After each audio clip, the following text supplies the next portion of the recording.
Thank you very much, Mr. Soyaya.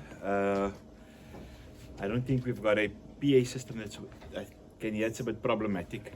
So I'll speak up so that everybody can hear me at the back. I know my MMC over here, she's just returned back to work. She's got a health issue with her throat. So if you can't hear her, then the ED will cover for her. Yes, welcome, Deputy Executive Mayor. Let me just read the statement. After I've read the statement, I'll then try and hand over to the MMC, and then the acting ED will take some questions as well.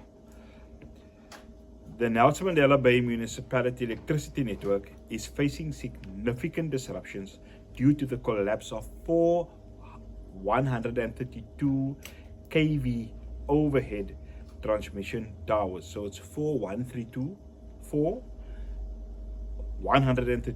kV overhead transmission towers. These towers form part of the network from Chelsea substation,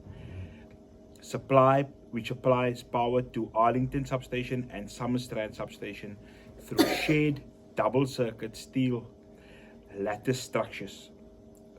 On the 21st of August 2024, gale force winds led to the collapse of these structures, which had already been compromised by rust and were scheduled for reconstruction within this financial year.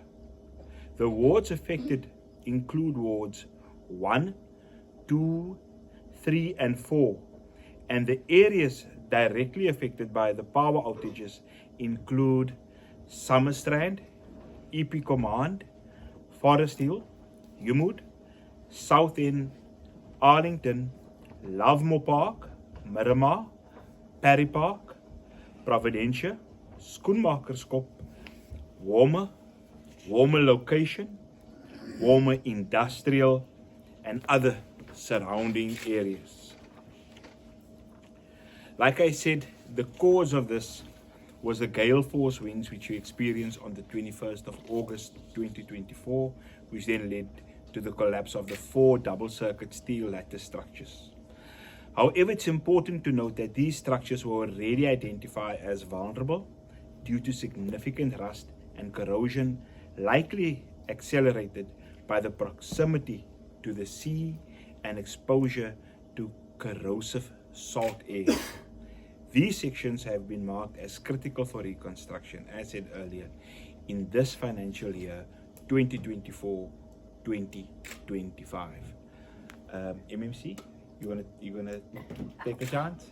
Yes, I'll take a chance. Greetings to members of the media. All right, let's move closer. Greetings to members of the media. Greetings, Executive Mayor, Deputy Mayor, and the officials currently here, and greetings to my colleagues, the councillors present. It's unfortunate that we meet under these circumstances. However, emergency response was then required from us as a directorate for electricity and energy within the metro. So we then met and we came up with mitigation measures. Amongst those, number 1 would have been to prioritize the airport, the restoration of the airport, our South End fire station, where we are currently gathered, and also that would be our Hewwood police station, because we would regard those as those key facilities that would assist our residents. Amongst those, we would then have a transformer relocation. The ED will delve more into the process in which we'd follow in terms of relocating the transformer and the area to which it will then be relegated to. The transformer, as I understand, will then be able to assist the residents and the businesses and to restore electricity to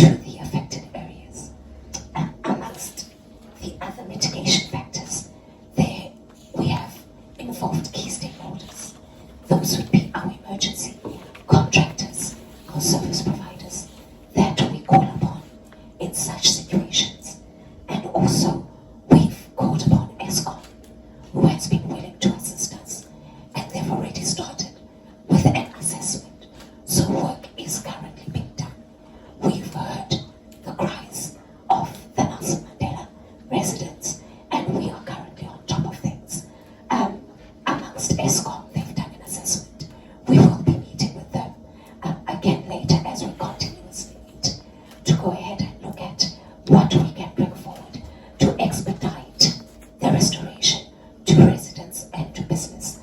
We are treating this as a disaster, as a directorate, and as a municipality, as this is unfortunate. It was unexpected. However, through maintenance, we had been planning to go ahead and maintain the infrastructure within this current financial year. However, due to natural causes, we find ourselves in this situation. The gale force winds that we've had, they've also had a contributing factor to the collapse. So an assessment has been done. We've got an overhead construction team within the metro, which is currently on the ground, and we've got them on site and doing work around the clock, and the site preparation as well. However, the ED, I'll hand over to him to go ahead and, outline in more detail as to the work that's been done. Thank you so much. Thank you very much, Executive Mayor. Thank you very much, MMC. My name is Bernard Tladi, Acting Executive Director at Electricity and Energy.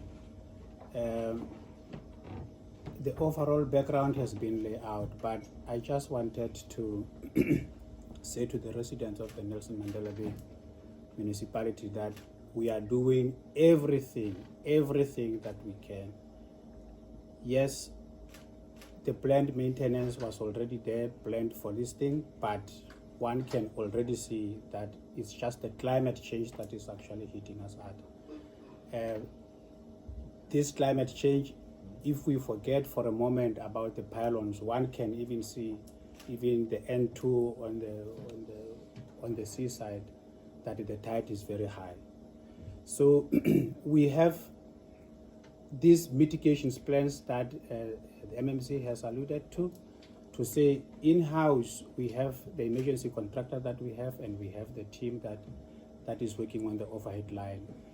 If we look at that capacity that we have as a municipality, and we make these preliminary assessments, then we found out that it will take us approximately 14 days to actually get the supply back on. But then these 14 days we are saying it is just too much. That is why then we embarked further then to say, over and above what we have, what else can we do? That's where the transformer comes in. This transformer is coming from Kwaford. It is not in any way negating or leaving the residents at Kwaford in the dark. It's just the mitigation plan that seeks to advance or to mitigate or to lessen the impact of the 14 days. We believe then that when we install it, then we will be able to supply some of the loads that we can actually pick up. And I must emphasize then to say it is also part of what we have brought back as early as yesterday, which is the critical load, that is our airport, the fire station, Humud police station, and then that transformer will also going to add a little bit of a relief in terms of the residents. That is that one. Then the other mitigation that we are embarking on, that is where now we went outside, spread our wings. ESCOM is on the ground. We started as early as yesterday engaging with the ESCOM, with the preliminary discussions. Today we agreed that they will be on site. Today they are on site. They are finalizing their inspections as we speak. And we are going to reconvene again to finalize whatever the find is that they are going to find, what would be the cost that would be coming out of there. Then furthermore, we have the fourth alternative, which is then to look for, is there a way perhaps that we can utilize, if possible, the use of the generators, for an example. And these generators, we are still in the preliminary discussions with that. We are going to reconvene as well with myself and the team and the supplier, just to find out if at all possible that can also help. I don't know if there is anything that I've left, but I would like to say to the residents of the metro, please bear with us. This is just an emergency. It just happened at an unexpected time. Yes, the structures are rusted and everything, but we were ready to actually do our maintenance there. But it's just then that it happens because of these gust winds that we have. Thank you very much. Thank you. My side. Yes, just from my side, I'd like to plead with the residents. I know it's frustrating to be without electricity. Normally during load shedding it was 2 hours. Now we have, and we know how bad it was for those 2 hours, and now you have an extended period without electricity. So we'd like to apologize to the residents for the inconvenience caused. But like Mr. Tlali just said, if you look at the N2, for example, just other side, John Talent Drive, normally this only happens once in a couple of years that we get these waters rushing over the N2 and the rocks and so forth. But now it's happened in the space of 30 days. It happened twice already. The winds that we've been experiencing over the last 2 days is also out of the ordinary. People refer to the city as the windy city, but it's actually a scientific fact that this metro, this city, Gqeberha, is actually the least windy city, coastal city on the South African coastline. That is a scientific fact as well. But we've got the tag of being the windy city. But we like to refer to ourselves as the friendly city. I think what we're going to do now, if there's no other comments, do you have anything from your side? No. What we're going to, we'll open the floor for questions from the media if there are any. If you ask me, there's supposed to be none because we covered everything. But I already see one hand. I think what we're going to do now is we're going to give 2, 3, 4 hands. Mr. Siyaya, I think you can direct. Thank you, colleagues. We'd appreciate you introduce yourself, your media house, and then you pose your questions. We'll take 3 at a time.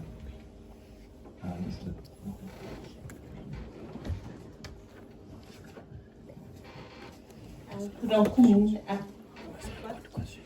More than one question, but I'm hoping just to get clarity firstly on the state of those pylon towers.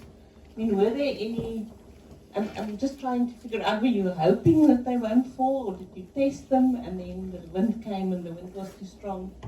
Because the minute you say the thing was rusted and, oh, but you were going to replace, but I mean, where, how did you time the replacement of those pylons? My first question. Then the second one is, will the water services be affected by this outage? And then the third one is, I'm assuming, one should never assume, but we don't have information on this, but is the drift sands water treatment works affected by this, and what will be the impact, as well as for including the sewage pumps? Afternoon, it's Gqeberha, the Herald. I'm largely captured from the first question. I just want to know on when was it actually established that there was something wrong with the pylons? When was it? 3 years ago when you decided that you and if that's the case, why did you decide you wanted to do it this year? Was it a financial thing last year or the year before? Niekerk from Newsroom Africa. Unfortunately, Mayor, I'm not here for the briefing. I'm running with another story today. So I've had a conversation regarding the talks that are currently happening between the Democratic Alliance and the ANC provincially on forming a union for the Nelson Mandela Bay Metro. So with that said, it seems as though your current position is on the line. Do you know about that? Did you know about the talks? Has anyone reached out to you regarding that? And what do you have to say about that? And also, second part is that the ANC says that they are willing to continue working with you, but just not as mayor. So would you be willing to continue serving in council or being part of this coalition? Thank you. Colleagues, just a plea from my side. If you could, for the purpose of this particular press briefing, focus on the agenda at hand, and then if there's any other issues besides the electricity disruptions, we can coordinate one-on-one interviews. Thank you. Thank you. Jim Pure from Gqeberha FM.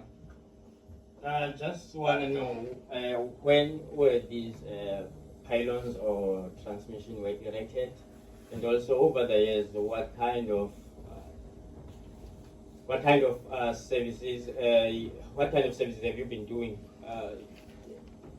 You spoke of earlier on saying before they. I just want to know, in fact, before they collapsed, were there any plans to replace them, or what kind of services? Because the infrastructure from time to time has to be serviced. So, looking at these before they collapsed, what kind of services have been done before, and also maybe when you spoke of them being vulnerable, and saying you were also going to include them this financial year. So what do you mean? Were you going to replace them, or you were also going to look what is rusted and then replace what is rusted? Thanks, colleagues. I'll hand over to Mr. Tlali. I think it's Mr. Tlali and Mr. Tsatsiri that needs to answer the Okay, question. colleagues, can we answer the first round of questions and then we'll get to the next round? Thank you very much. I'm not good at capturing questions. I might miss some, but if I do, please bear with me. I think the first question was with regard to the status of the pylons themselves. The pylons are lattice structure biomaterial, and they are subjected to weather conditions. In this case, we are talking about the structures that are erected very close to the sea. So at the moment, if I capture the question correctly, its status is this: they have collapsed. There are 4 of them. Picture it in this way: maybe it was 2, then when these 2 pylons fall, then they will tend to pull the other 2. So if you ask for the status, they are corroded, all right? And then this corrosion coupled with the gale force that we have, and then that then made the collapse. So they have collapsed now, if I capture that question correctly. I hope I do. If I don't, then please bear with me. The second question, I didn't capture it 100%. I actually lost it. And then the other one would be water-related facilities that I'm going to give it to my ED to answer for it. I beg your pardon for the second one, if you can. Yeah. Periodically, I think the maintenance plan, when did the metro, because obviously it anticipated to conduct the maintenance. That informed the budget for this financial year. You want to take it?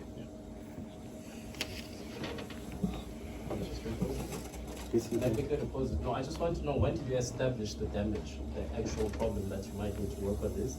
Was it last year, the year before? And what determined the fact that you're going to work on it this year? Well, the actual defects which we identified through the inspection. Okay. Good afternoon. My name is Toli Biela. I'm the Acting Senior Director, Electricity and Energy for Distribution Fund. So, pertaining in terms of the maintenance, we have already identified quite a number of defects, not necessarily on these specific lines, on other lines as well. And on this specific one, I just want to read quickly the report. This is a maintenance report plan for 2024-2025, which is highlighting this line as one of the critical lines. So what we have done from our side, you will see when you go on site, there's an existing line, which is a double-second structure line. And parallel to that line, there are monopoles still monopoles. So meaning we've already started working on the second line on site. So when you go on site, you'll be able to see that. That is where our colleagues ESCOM will try to fast track and then work on that one. And then on the other side, you will see there's an ash pole structures which are already erected. And then this is where our contractors will be working on. So we've already identified this defect, and we've started working as far as from the last financial year. So unfortunately now, due to budget and also the complexity of construction work, it cannot be completed within a very short period of time. So hence then we're asking ESCOM to then ask to complete that section, and then our contractor to be assisting in the other section. And I think in terms of the age of the line, it was constructed late 1970s. So we're looking at 1978. So it is more or less due for replacement. Okay. Just before you, my ED, I just wanted to qualify it because now I can understand the question. I think he has hit it on the head, but sometimes these technical words are interpreted as jargon to you, may not necessarily send the correct message that we want to send. Yes, we have identified it on time. That is why we started working on it already. Actually, the bypass, we call it the bypass. That bypass that we have built there is quite significant. It's quite significant, and it is actually helping with the current solution that we want to embark on. Otherwise, we're just gonna extend a short piece of what we have already done. Yes, we have actually identified that one, and we have worked on. That is why it is in this year's budget. Thank you. Thank you very much. From a water and sanitation point of view, there is disruption only from a wastewater point of view. I think two of our treatment works, the Driftsons as well as the Gqeberha are affected. As we speak, at Gqeberha, there is no power. We have got a generator only to power our inlet works, so that we are able to screen and obviously put the the waste into the environment. What we have to do from a legislative point of view is to inform the Department of Water and Sanitation, who is the licensing authority, of this incident. But again, as part of stabilization and continuation, before full restoration, we will be again looking into some of the bigger generators with electricity to ensure that we should be able to power the plant. At Driftsons, which is again a wastewater treatment works, we have got a generator on site. As much as there's no electricity, it was being filled. We should be able to start it up, and the operations continues without hassle. From a water articulation point of view, there is no installation that is affected from a strategic point of view. Almost of our installations, SCONIS is functional, and most of all our treatment works has got power. So the water reticulation grid is stable, and we continue to provide everyone with water in the city. It might be with the exception of private residents within the peri-urban areas that are off the reticulation grid, especially around Sardinia Bay, that might be experiencing water disruption because their pumps or anything is off. But actually, everybody that is connected to the water reticulation grid should be having water within the city. But we continue to monitor the situation. If there are any subsequent failures, obviously we'll react from there. But for now, we continue to provide fairly good water and sanitation services. Thank you. Okay. Any other questions? Any other questions?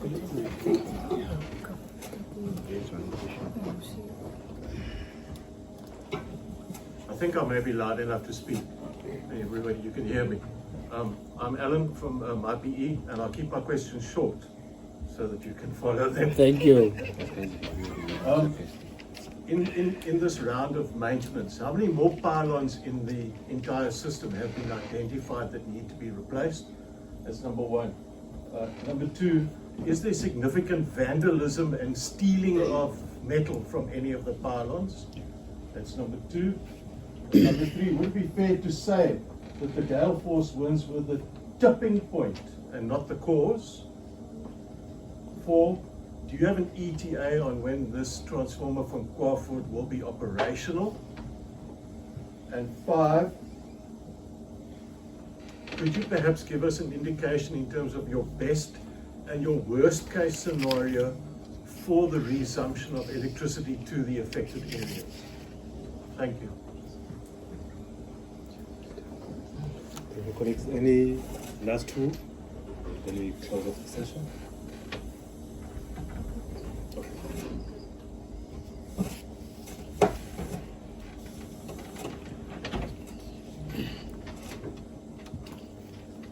Let me start with the worst case scenario.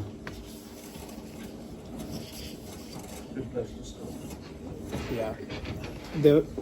The worst case scenario is the preliminary investigation or assessment that we have done as early as yesterday. That determined the 14 days. And that was based with our current capacity. Right? Now, that on its own then triggered these other alternative mitigation plans that we are embarking on. With all things being equal, and assuming for a second then that we take any of those mitigation plans, which is what we are doing, particularly with the moving of the transformer from Quaford, then whatever that worst case scenario of the 14 days that we have then will reduce. Yes, these are just preliminary assessments that we have made. It may not necessarily be equal to what is going to happen on the ground, right? Assuming then we execute all of these alternatives that we have, then we are even talking even a far better reduced impact of the 14 days that I want to term it the worst case. Estimated time for Quaford transformer? That Quaford transformer is covered in the report, but let me just repeat then to say it's part of our alternatives that we are embarking on, and it is going to help with whatever that we currently have. For an example, the airport is back on, South End fire station is back on. Then when we put that transformer there, it's going to help even in a greater deal. Then the removal of the transformer has already been de-energized. It is no longer energized now. Now the removal of it from where it is to where we want it to be, we set ourselves approximately 3 days. So we are talking 27 days. So the targeted time for it to carry load, which then will reduce the worst case scenario of the previous question, is on the 27th, assuming everything, checks and balances, everything is okay.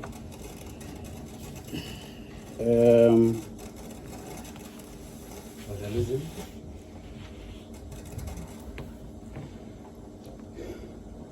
Vandalism is another elephant in the room, but for this problem area in question that we have, we didn't really find that which that one can pinpoint then to say there was vandalism. We were aware of the problem, and that's why we acted on it, but one cannot 100% rule out vandalism, but we didn't quantify it, or we didn't find it to be the root cause of the problem with the current problem that we have. The rest of the other questions I'm going to give it to my colleague, Mr. Gqeberha. But it's done. You're done.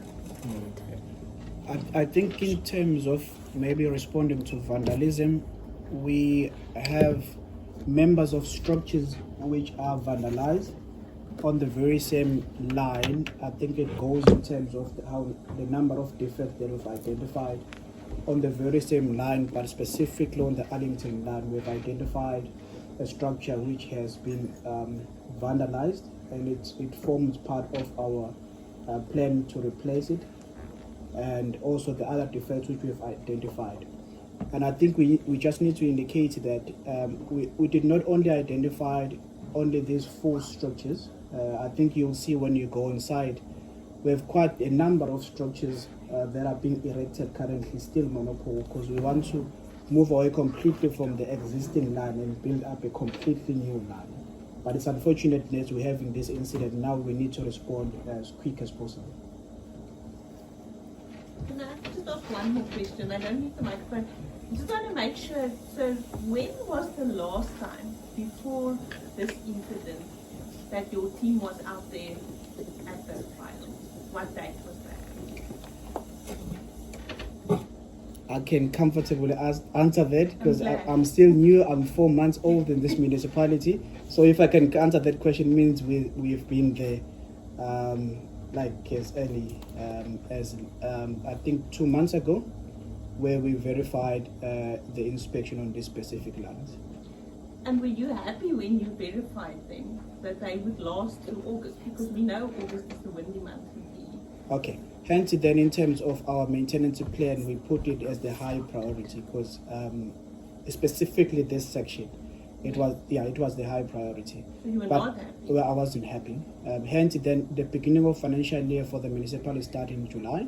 So then the planning will be starting primarily in terms of the August, of which we are currently in August, and then September going forward. That is where we're starting doing construction work for the municipality.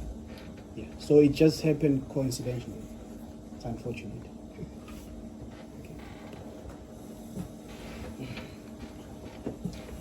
No, I'm just going to ask for a one-on-one for your translations. Okay, that's my first question about how many pylons have been identified as being shaky in the system. Yeah, we have, but this specific one we're of like the high priority, but we have identified quite a number of structures which are defected.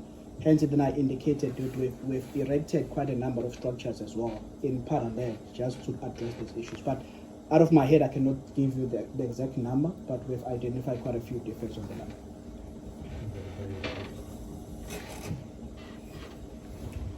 Okay, colleagues, that brings us to the end of our press briefing.